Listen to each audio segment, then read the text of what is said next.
Hi everyone. I'm sure no matter where you're watching this around the world, most of you have seen or heard what's been happening here in Australia with the bushfires. It's been a particularly bad week, and if any of you out there who are watching this has a fire near you, I'm just thinking of you, and please stay safe. It's really it's been very comforting to know that people right around the world care so much about what's been happening here, and people helping out however they can. Like, I've heard some beautiful stories of knitting clubs in the UK and the US making pouches for our injured wildlife, or other people donating money to various charities. It's just been incredible, so thank you for that. So this week in the Sydney Basin we had record-breaking temperatures. There was one day in particular it was pretty bad. In my area, the Wollondilly Shire, the temperatures reached 46 to about 48 degrees Celsius, and I'm sorry to say that a lot of people in this area lost their backyard chickens. And it's happened here in our garden. One of our chickens, Fudge Cake, passed away that day, and the other two chickens were very, very sick. Thankfully I had my friend, she came over and helped me. She's got more experience than I do. This is my first time ever having chickens, and those two chickens have made it through and are now down the back, walking around, scratching around. You know, I'm one of the lucky ones. I still have my garden. You know, it's not the summer garden I imagined it would be. There's not much colour here. Plants are struggling with the heat. The constant smoke in the sky is putting a layer of dust all over the leaves. It's just one thing after another, it feels like. But you know what, I'm going to keep on going. I'm going to keep on trying. I'll show you around this week the good and the bad. Yeah, and as I said, I'm so grateful for what I've got here. I'm so lucky. I feel really fortunate. Sorry, I'm kind of struggling for words a bit this week. Let me just show you around now. I'm starting off here out the front garden, and this is my Australian tree fern. I found it in this condition the day after we had those really hot temperatures, and you can see there that all the fronds have turned kind of brown. However, when I went to check it in a bit more detail, I did notice that, you know, there is a bit of life here. It's still green on the top. So after receiving a bit of advice from some people, what I'm going to do is I'm just going to keep the water up to it. I'm going to leave these on because they in some ways act as like a protective layer, covering against any more hot days we get. And if I do notice that we're going to get extreme temperatures again, I'm going to cover the whole thing up with some old blankets, and I think that's going to help. Here's another native that's not doing well. This is the Braxicone, and it's died back, but I can actually buy these as tube stocks for a couple of dollars, so I'll replace all of them. Not now though, I'll wait until maybe autumn time. I'll show you one more little area out the front that's struggling, but it will pull through. It's this section here. So I've got my lamb's ears, which I have lined all along to the front door, and usually at this time of year they'd be in flower now with lovely big spikes with little petite pink flowers, but that's not the case. But they will pull through. You can see a lot of my pots I don't bother filling up because it just takes too much water. They're still there though, and they will be filled up eventually. I might even put succulents in there, something a bit more drought tolerant. Here's my little gem magnolia. A bit of damage on the leaves from the hot day. And then over here I've got, this is one of my camellia trees. This is also shedding leaves. And you can see there, a lot of them have been burnt. And there's quite a lot now falling on the ground down here as well. But I think they'll be okay. I just have to keep on watering them. You know, like I mightn't get any flowers this year, but that's fine. I don't really care. This one is in a great location. It gives the house a lot of privacy from the main street. Here's the area where I have a lot of my vining plants out the front, and it actually survived that really hot day, and I think that was because of two reasons. One being because I've planted them underneath this tree, which is a paperbark tree, and it provides these plants with afternoon sun. And the second one being because the morning of the hot day I gave each of these a 10-litre bucket full of a seaweed solution mix, and I think it just helped them through. Like, they were very wilted, but the next day they perked up a bit. You can see I have a little bit of damage on some leaves. This is my pimply squash here. I'll have to cut them off, but otherwise, I mean, this plant is looking really healthy. You may have noticed that I have this white bag here. These are actually fruit protector bags. I used them, a lot of them last year on my apple trees, on my tomatoes, and you know, capsicums and stuff. And this one here is protecting the country sweet watermelon. Every week I show you this. It's got so much bigger. So it just protects it from, you know, any garden pests or other creatures, particularly now with them being so hungry. I think everything, all the edibles in the garden are at risk of being taken.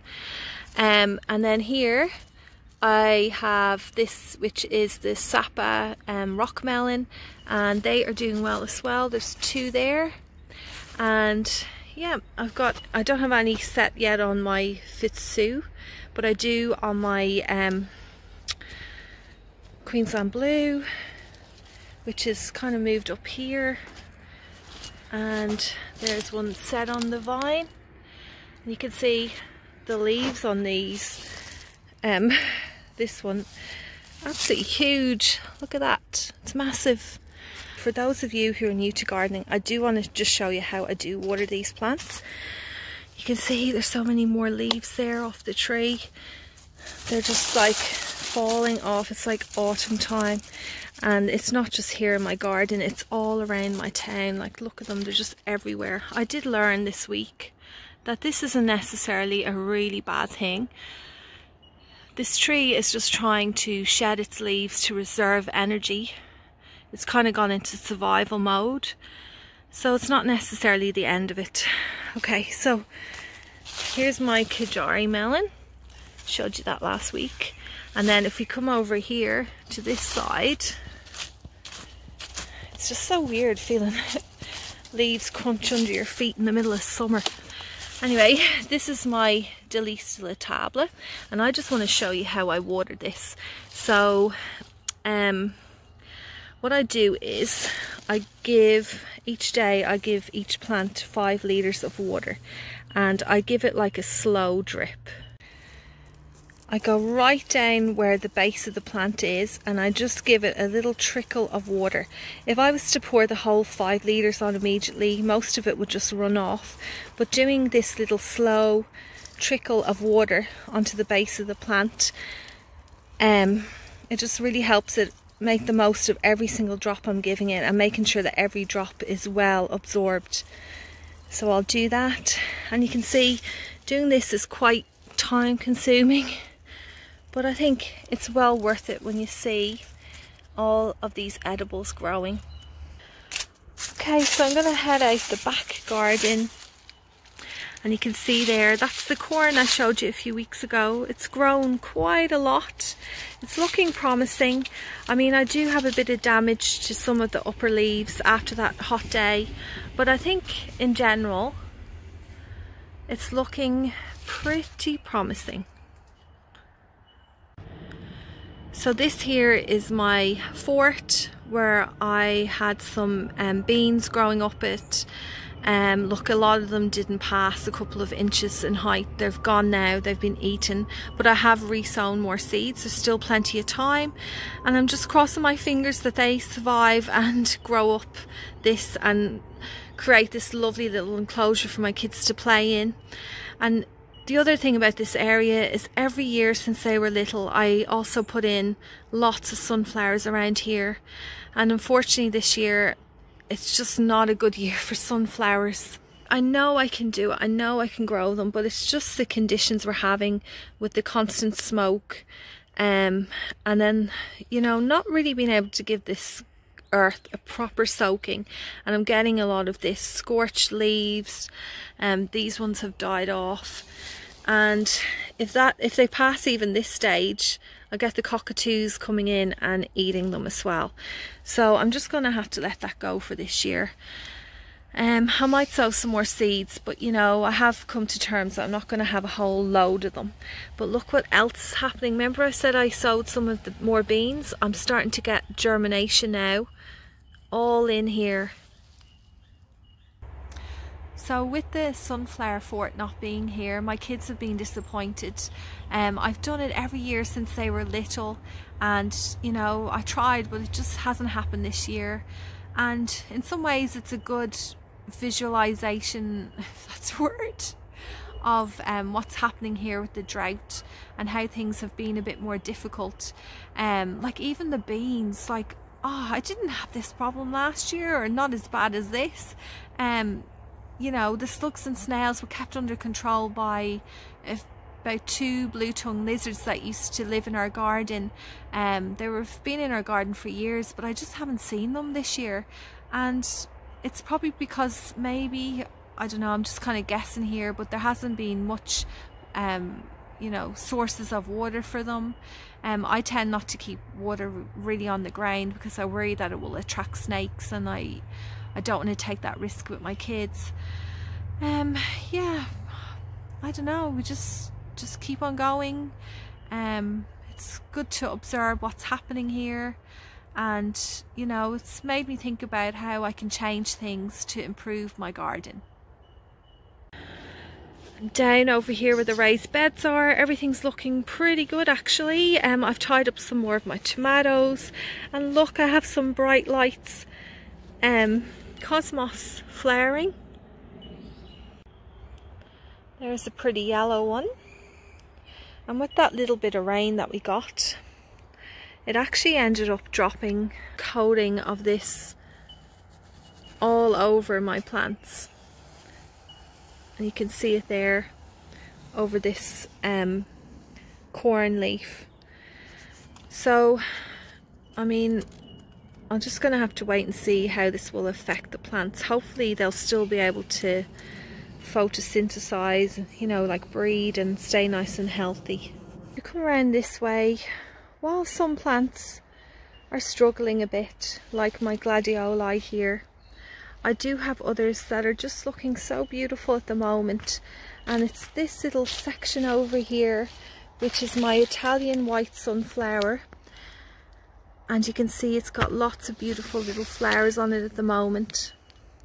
Now the interesting thing about this plant is I almost pulled it out, because what happened maybe last week or the week before was that the top of it got nipped out by the birds. But despite this happening, the plant has put out lots of these side shoots, and can now enjoy all of these flowers. And down beside those sunflowers I have this plant here, which is a Lebanese zucchini, and you know, it wasn't looking the best a week or two ago, but I've been giving it plenty of feed, and now the plant is looking much better, and it's looking quite promising in there. I might get quite a few zucchinis from it. Look at that cheeky cockatoo. He was just eating some of that sunflower, and I think he's thinking about getting some more of it. I don't mind him doing that really, to be honest. I mean, I know I'd mentioned with my, you know, trying to protect my edibles from the birds, but at the same time I'm willing, I mean, they've had my apples from my apple tree, that's fine. I'm putting out seed for them, and you know, they're eating all my sunflowers. I can share with them. I'm happy to share with them. This is the sunflower that cockatoo was at. It's called an evening sun, and you know, this kind of thing hasn't been a problem in my garden before. Usually we can grow the sunflowers, we enjoy them in bloom, and then once they go over and start setting developing the seeds, then the cockatoos come in and eat them. So I think it worked out well for all of us. But now it's a bit different, and I think that might be because, you know, with the water restrictions, there's less people gardening, having food for them, and they're just a bit more desperate. And in case you're wondering, this has been happening before I put out those seeds for the birds, so I don't think it's the seeds that have been attracting them in or causing this. This isn't really the way I imagine my summer garden to look, but you know what, I'm learning to appreciate my small achievements, like this patch here of zinnias. Over here, about a week ago, I sowed a lot of seeds around the garden, and here I went a bit heavy-handed. These are all New Guinea beans, which are actually a type of gourd. So I've got way too many in there, but looks like most of them have germinated. And beside them, I put some zinnia seeds in here in this section, and I just still need to cover it with some sugarcane mulch, and we'll see how it goes.